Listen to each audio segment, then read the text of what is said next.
Now, in terms of our resources and our self-care, I want to give you the illustration of the spring, and I want to really thank CPAS for this. Oh, it was just great.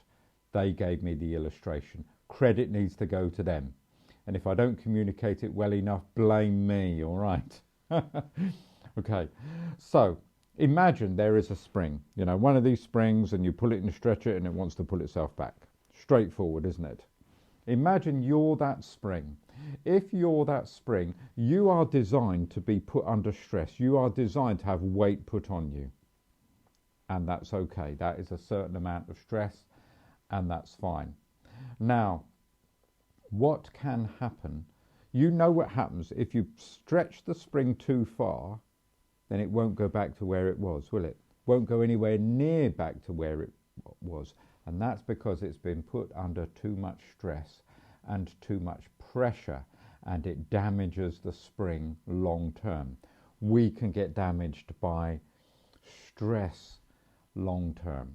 So there are 3 ways of making sure that that spring doesn't get like that, and we can input into that as people. Number 1 is we can refuse to have the weight put on. So we can say, okay, we'll have so much weight, but when something comes on, we just say, no, cannot do that, sorry, no. Whatever it is, but the answer's no. And I know when I came to this post, there was a great expectation put upon me that I would become the chair of Hope Coventry, because the last incumbent was the chair of Hope Coventry. And I felt that was wrong. I felt I had to give all my resources to the church that I had just become incumbent of. So that was a no. There is another way as well, isn't there? Which is, you imagine the spring with weights on, you imagine a hand coming underneath it to support part of the weight.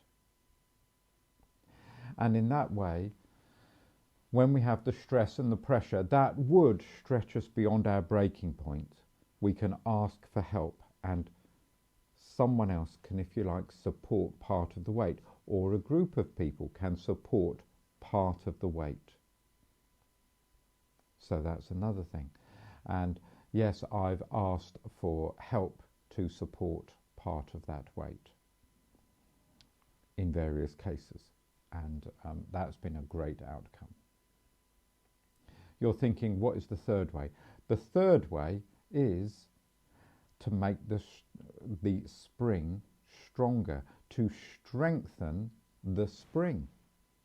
So of course my illustration doesn't quite work now, because the thickness of the metal needs to become thicker.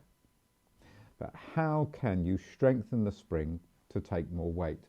Well, since I've been here, I have enforced a much stricter spiritual discipline to make sure, with all the pressures of Holy Trinity Coventry, which are great, complex and varied, that I can take more pressure, and it doesn't drive me into work away from my intimate relationship with the Lord, and that I'm always receiving help and support from the Lord.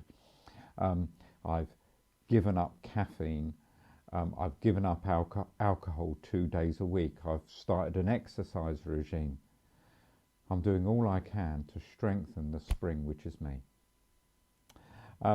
There's a lot more to this. I've rattled through this really quite quickly, but it's really helpful to notice those 3 ways of not getting overstretched, and with that, to realize our own possible weaknesses regarding that, because some people will take on too much. They will try and strengthen the spring and not ask for enough help, or not be able to say no. Other people will say no, no, no, no, no, and they won't allow their spring to be stretched, and they will never get stronger.